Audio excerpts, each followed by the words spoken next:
more than double the amount of yards the Dolphins did. What was the biggest reason Miami was able to pull this one out? Well, if you look at the goal-to-go situations, the Miami Dolphins, the Buffalo Bills were 2 of 4 on goal-to-go situations, Skip. Red zone efficiency, they were 2 of 4.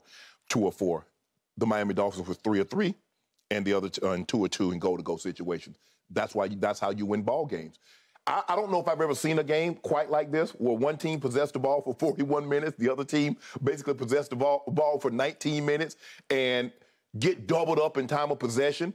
In yardage and time of possession, and still find a way to win the ball game. But when you get the ball down there, Skip, you can't settle for field goals. They had 2 situations, Skip. Now, I don't know, because I didn't really get a good enough angle right before the end of the half. I don't know if Josh Allen bobbled the ball or he was trying to catch them off guard and try to pull a Marino again and try to fake spike and hit Stephon Diggs. But in that situation, if he didn't bobble the ball, if he got it clean, he should have just clocked the ball and come out there and try to kick a field goal, because if you look at the way the season has played out thus far, these games are coming down to field goals. They're coming down there, I think, 19 games in the first 3 weeks have been decided by 3 points or less. So you're going to miss those. You're going to need those points at some point in time down the line. But I'm going to give Tua credit, Skip. That throw to Crycraft for the touchdown on that slant. Crycraft, yep. He put some heat on that one. Mm-hmm. That was a tight window throw. Mm-hmm. Mike McDaniels is doing a great job of getting his playmakers in space. Now, Tyreek didn't have the big day, and they had a Waddle bottled up with the exception of that one deep throw that he was able to get loose on. But it seems like every time that Buffalo had a chance to open the game, Miami would bow their backs, keep them out of the end zone, and make them settle for field goals. Mm-hmm. So I want to give those guys credit. But when you get a situation like this, I still believe the Ravens and the Bills are better than the Dolphins. I do believe, and I understand what Shannon they want. I just believe that, because I think the thing was the Ravens had that game. I don't know what happened. They just totally lapsed of judgment to leave 2 of the fastest guys in the NFL open and let them get bombs like the way they were catching them. Give the Dolphins credit, Skip. I thought they had a dark horse chance to be a wild card team. Now I feel very comfortable. I'm like 70% sure, because it seems like to me the Patriots, especially now with Mac Jones being injured, it seems like it's going to be between them and Buffalo, the Dolphins and Buffalo, for that division. But I want to give the Dolphins credit.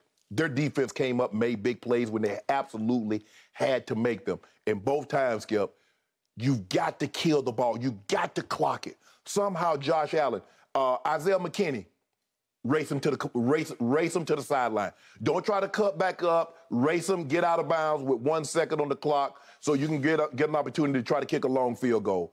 Because that game was set up for you punt the ball in the butt of the PP, the up back, Skip, and you're like, really, Miami? Y'all really try to give this game away right now. You can just get the ball out.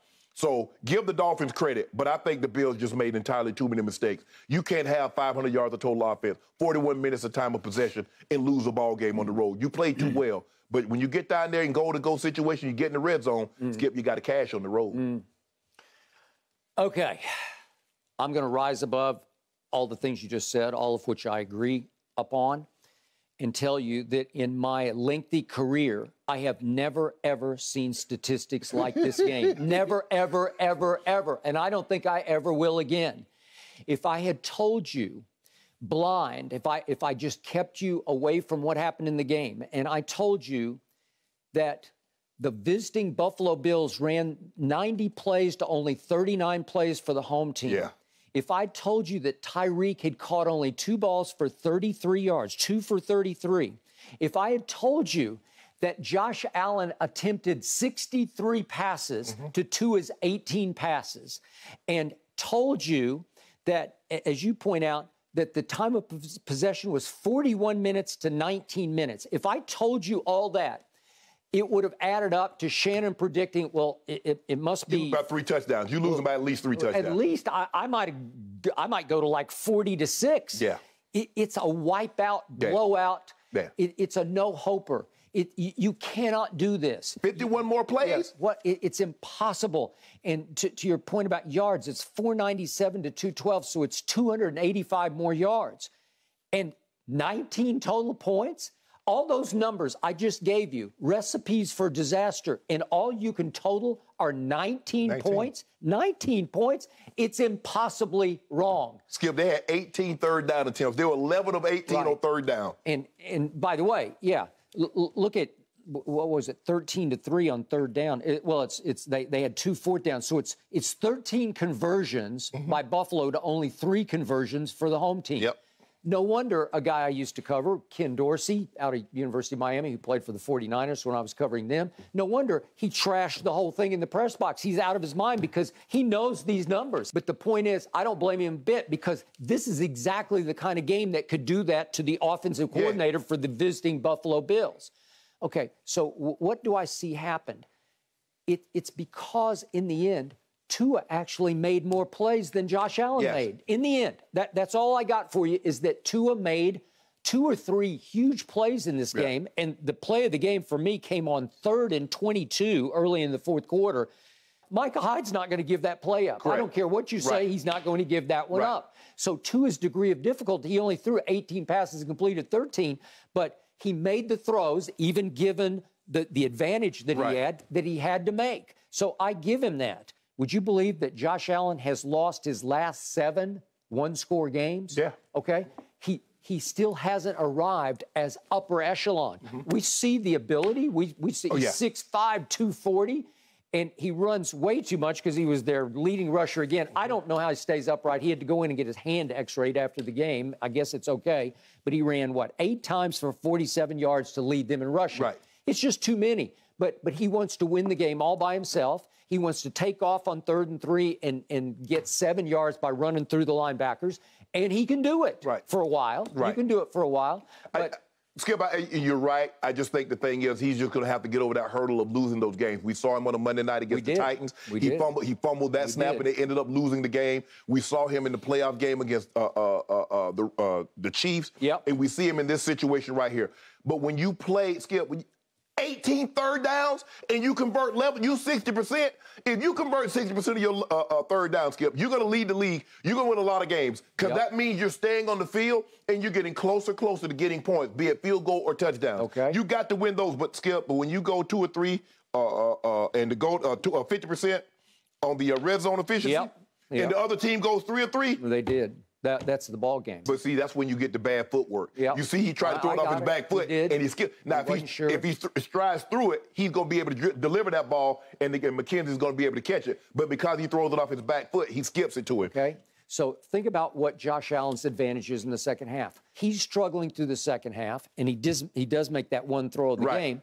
But then they try to give it back with the butt punt. Basically, it's got to be one step. The punter should have just one-stepped it. But the PP, personal protector, can't back up, Skip. You can't give ground, because even if he's taking one step, that's a big step to try to get it out, and you keep hopping back. Yes, that's what's going to happen. Okay, it's a loser play. It's how you blow football games. You give them 2 points, and you have to punt it away to them. So they get the ball in the end with 1:33 to go. They're 1st and 10 at their 23-yard line. Okay, it's time for Josh Allen to do a Mahomes, to do a Brady, to do a whoever. It's time for him to show top echelon. And he made a couple of plays because they had the ball for 7 plays, but the last one he escapes and dumps it to Isaiah McKenzie, as you pointed out. You possessed the ball for 20 plays. 17 plays, so in 2 drives. You have the ball for 37 plays, and you get 0 points. You did. And if you could have clocked it, you would have had a 59-yard field goal, and I have no idea if he could make it from 59, but at least you'd have a chance, and that's to win the game. Or Skip, you go Hail Mary. You could go Hail Mary. But I've got to give myself a chance with one play. I can live with that, but I cannot have my offense on the field and the time runs out because I was reckless or I was careless. Don't be hero. I'm racing you to the corner. I'm gonna race you to the sideline. And if you get me, he didn't try. It's almost like he tried to cut it. Yes. I don't know. No, you're gonna have to catch me out. Catch me. Thank you. I got it. So in the end, as bizarre as this game was, I came away not that impressed with Miami, because they should have lost this game 15 different ways. And it was because Josh Allen wouldn't take it. They kept saying here, and he couldn't take it. But their defense just keep finding ways. Remember last week against the Ravens, Skip? They got those 2 fourth-down stops. They got the one on the goal line. They got the Ravens when they was on their own, like 40, 45-yard line. They got to stop. Think what they'd already allowed. It was 28-7 Baltimore at half.